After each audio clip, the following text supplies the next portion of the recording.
Hello and welcome to episode 378 of the official EstablishTheRun.com podcast. My name is Adam Levitan. As always, joined by Evan Silva. It is June. We're only a few short months, 2.5 short months away from peak drafting season. In the meantime, best ball drafts are absolutely ripping. Very exciting time to be alive. Evan, how's it going? Good. We just recorded the East divisions, and we're going to hit the North divisions today. Today's show is the second in a 4-part series where we go team by team, talking through the biggest thing we're looking at on each team. Before we get into it, I want to remind everyone that our Draft Kit Pro $49.99 comes with a $10 credit on Underdog. Whether you have an Underdog account or not, Draft Kit Pro comes with a $10 credit. That credit will be awarded later in June to everybody who has Draft Kit Pro, making it just $39.99, borderline free, because you will get Silva's Top 150. Everything you need for home leagues, best ball, dynasty, season-long props, everything we do from now until September 1. Not September 1, until week 1.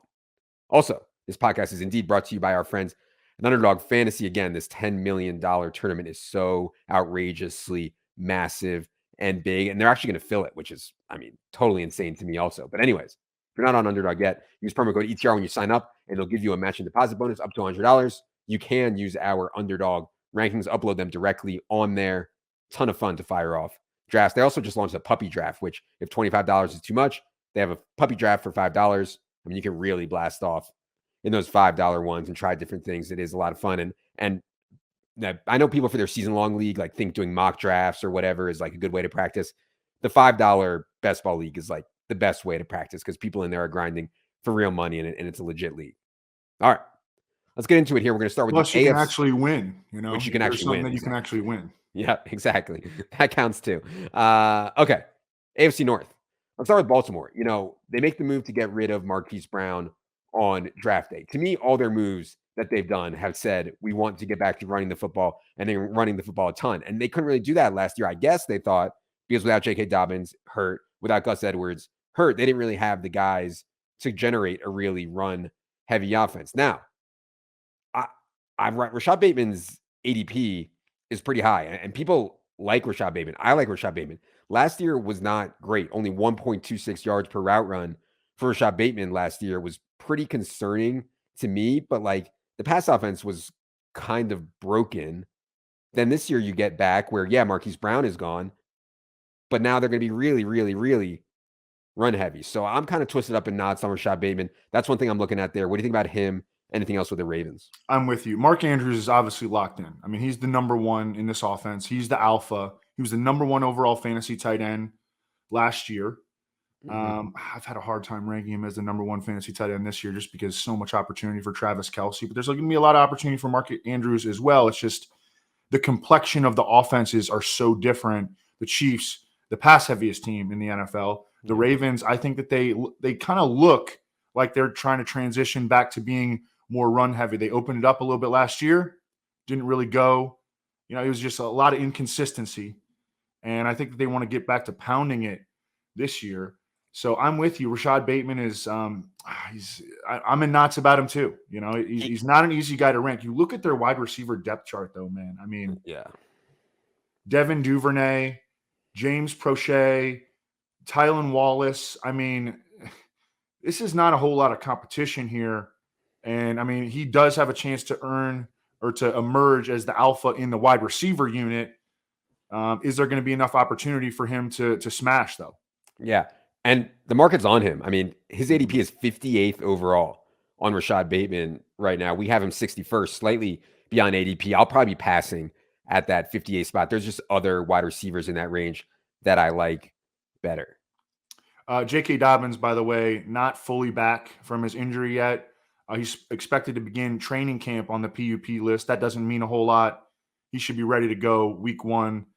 Jameson Hensley reported that today. Yeah, and we're 10 spots ahead of ADP on J.K. Dobbins. I like being ahead on J.K. Dobbins this year. The Bengals are one of the teams where, not much changed. I know they got rid of C.J. Uzomah, and they replaced him with Hayden Hurst, but, not much has changed. Even down to the backup running backs, the 3 wide receiver set is intact. Everything is very much the same for the Bengals. And so we have a ton of data on what's happened. The only question that I had, and I think I know the answer, but I mean, if they didn't do it in the Super Bowl, will Joe Mixon play on third downs? If they didn't do it in the Super Bowl, they're not going to do it during the regular season this year. So it's kind of a dumb question to ask anyways. I wish that Joe Mixon would catch more balls, but honestly, it's not crazy. I mean, he had 2.6 catches per game last year, which is like totally fine, but I don't think we can count on him for much more than that given his current role.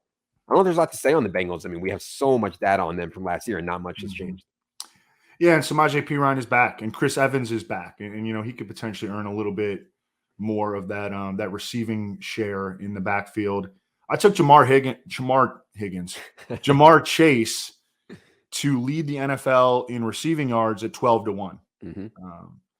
If anything has changed since last year, it would be the offensive line, where they added a number of pretty good pieces. Alex Kappa, La'el Collins, Ted Karras. They're going to expect improvement from Jackson Carman, who they drafted in the second round last year at left guard. And then Jonah Williams has proven to be a pretty solid left tackle. That sack number on Joe Burrow, look, he holds onto the ball and he's going to take sacks.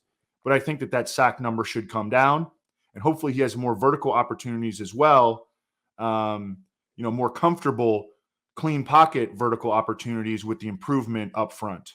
Yeah, that's a good point. I mean, if anything changed for Cincinnati, the offensive line should be way, way, way better. Cleveland. There's a lot going on in Cleveland, man. Evan and I aren't lawyers. I was hoping that we'd have something by the time we did this show. It's June 1st, around 4 p.m. Eastern. We do not have any Deshaun Watson news beyond that. More lawsuits have come out. So we're not lawyers. Our current projections are speculating that Jacoby Brissett is going to be involved and going to be involved significantly, and that funnels down to Cleveland's throw rate and stuff like that. I think beyond that, which is obviously the biggest question around the Browns, the question to me is, will Kareem Hunt be on the team? Because the deadline has passed for Dearness Johnson to get a tender from anyone else. He didn't. So Dearness Johnson will be back on the Browns. And then also this David Njoku thing. I mean, I don't even think we had a chance to talk about it, Evan. David Njoku, 4-year, $56 million contract. I mean, dude has not done much in 5 years. And I get that he's been blocked a lot by tight ends in front of him. I always wanted to play David Njoku when he's like 3,100 on DraftKings. I'm like, God, just let this guy get 6 targets, because if he can just get 6 targets in a game, I mean, he's going to do it. But he could just never do it. And I lost so much money punting on David Njoku. What do you think about that deal? Anything else on the Browns?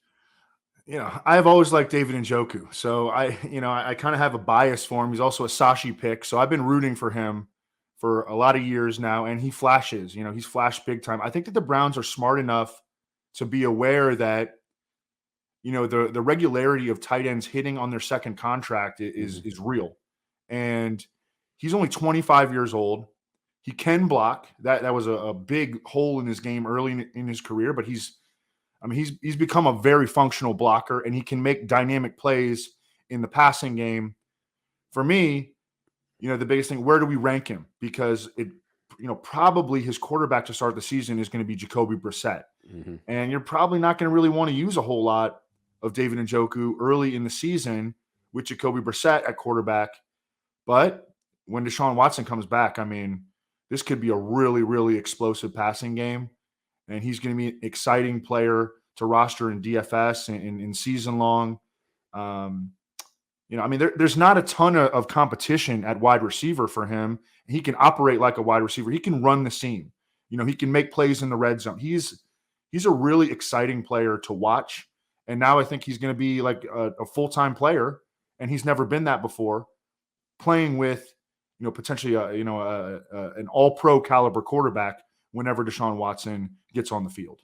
We have Harrison Bryant playing a ton. I mean, we have Harrison Bryant for 7.7% of the targets, David Njoku for 13.3% of the targets. I think they're going to run a lot of 2 tight end sets. Harrison Bryant, of course, former MFN Mackey Award winner. One other thing that I'm watching in camp that I think is going to be a good battle, David Bell versus DPJ for the spot in 2 wide receiver sets. Because I know we talked about David Bell as the slot man, and I think that makes sense. But I'm curious, Evan, if you think David Bell will open in 2 wide receiver sets, because there's been beat writer speculation that, hey, Donovan Peoples-Jones is more likely to at least start camp in that role. What do you think about Bell versus DPJ?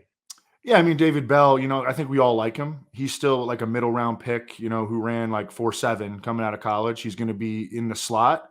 And, they're going to use a lot of 2 tight end sets. So I think that David Bell is going to be a limited player in terms of his on-field participation. DPJ will be the guy in 2 receiver sets. He's sort of like their Marquez Valdez-Scantling. Obviously, Amari Cooper as the number 1. I think that's kind of how it's going to shake out. Let's go to the Pittsburgh Steelers here. Deontay Johnson's volume has been outrageous under Ben Roethlisberger. Like, Ben Roethlisberger loved throwing to Deontay Johnson despite a ton of drops and a lot of inefficiency. Like, yards per route run for Deontay Johnson, yards per target for Deontay Johnson was not great because he was getting so many targets, but they were so short and they were not that efficient.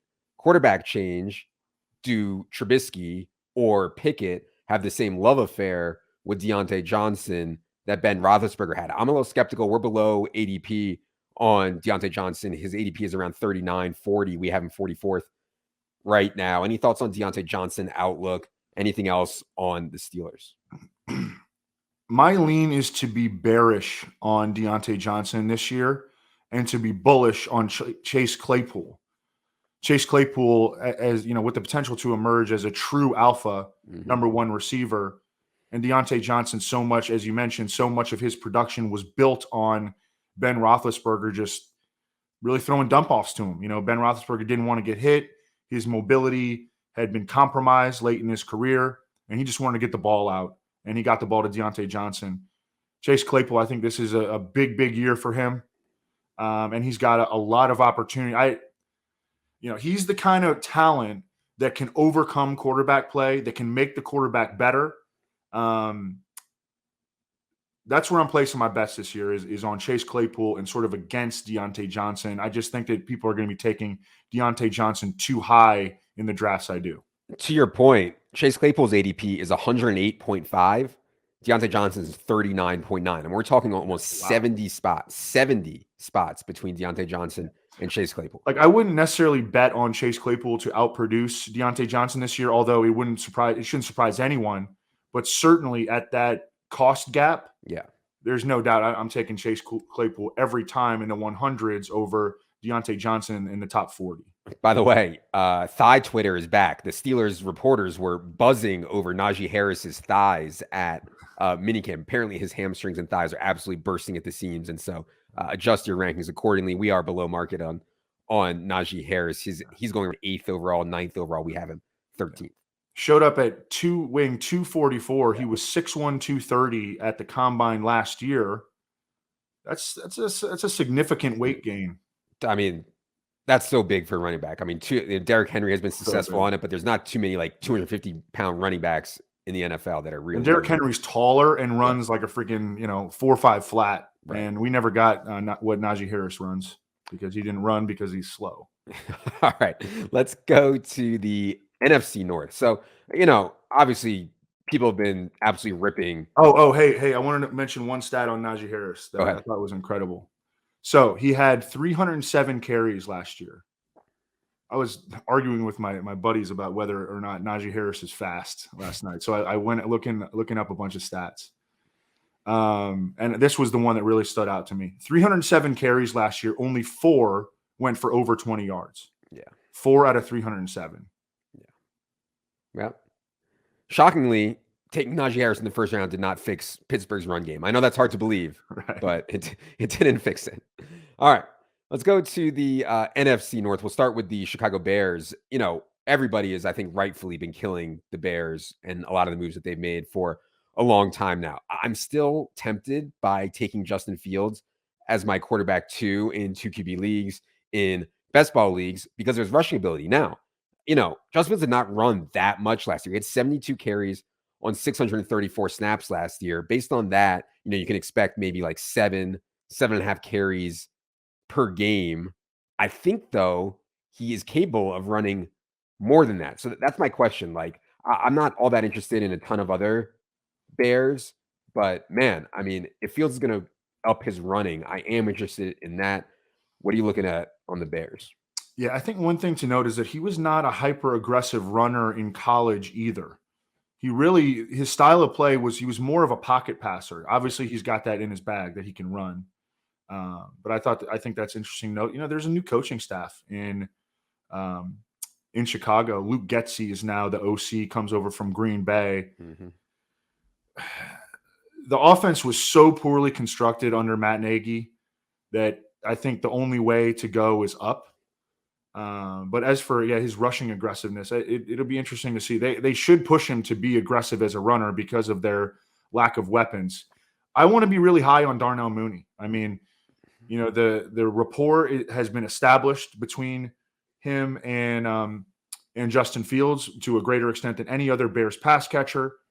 I also am interested in. Well, I want to get your take on David Montgomery, because you can build a bear case against David Montgomery. The new coaching staff, Khalil Herbert, played really well when he got opportunities last year, and Justin Fields is going to take away some of the rushing production in all likelihood from David Montgomery. Where are you at on David Montgomery right now? Yeah, below ADP. I mean, he's going like 51st overall. I'm usually taking wide receiver there anyways, but if I was going to take running back, it's typically not going to be David Montgomery, who, I mean, has been so sensitive to opponent, like he has had big games against some bad defenses, but man, I can't rely on that. And Khalil Herbert, to me, I mean, Khalil Herbert's going like undrafted, like 170th overall. I think I'd rather go for that than I would David Montgomery at 50th overall and continue to hammer wide receiver in that mid-range there. So yeah, I mean, slightly below, and that's how we have it in the rankings, slightly below on David Montgomery. Khalil Herbert is a great bench stash, I think. If something happens to David Montgomery, like, we know Khalil Herbert can play. Yeah, for sure. Let's go to the Detroit Lions, our Detroit Lions. We spent a lot of time on the Lions. The one thing that we haven't really talked too much about is Amon-Ra St. Brown. And the bear case, and what people do to knock Amon-Ra is that when he was exploding, and I mean exploding late last year, they had no one else. I mean, DeAndre Swift was hurt. Hawkinson was hurt. They had no other wide receivers. Now Swift is healthy. Hawkinson's healthy. Now they added DJ Chark. They drafted Jameson Williams, who will likely be back, October or so. So, I mean, is Amon-Ra going to earn targets at the same rate? Of course not. But is he able to still earn 20% of the targets or something like that? Even with all those guys here, I'm a bit skeptical. But, man, that dude was awesome last year. So what do you think about Amon-Ra and anything else on the Lions? Yeah, and I think that rapport that he built with Jared Goff, who really faces no competition this year, that kind of thing matters to me. When they can build that rapport, that locked-in trust, that established trust that Jared Goff and Amon-Ra St. Brown built last year. In the face of adversity, with a bunch of guys out, Amon-Ra St. Brown showed that he could be a guy that Jared Goff could rely on. That means a lot to me. Now, the Lions in the second half of the season were the fourth most run-heavy team in the NFL, and I don't think they're going to back off of that. So that's another reason for the bear case against Amon-Ra St. Brown. But you know what? I'm hanging my hat on that rapport. He's going to run high percentage routes. I think he's going to continue to vacuum up targets. And he's a guy that I'm willing to be above ADP on. I wanted to mention, I took DeAndre Swift 100-1 to lead the NFL in rushing. Oh, baby. Yeah.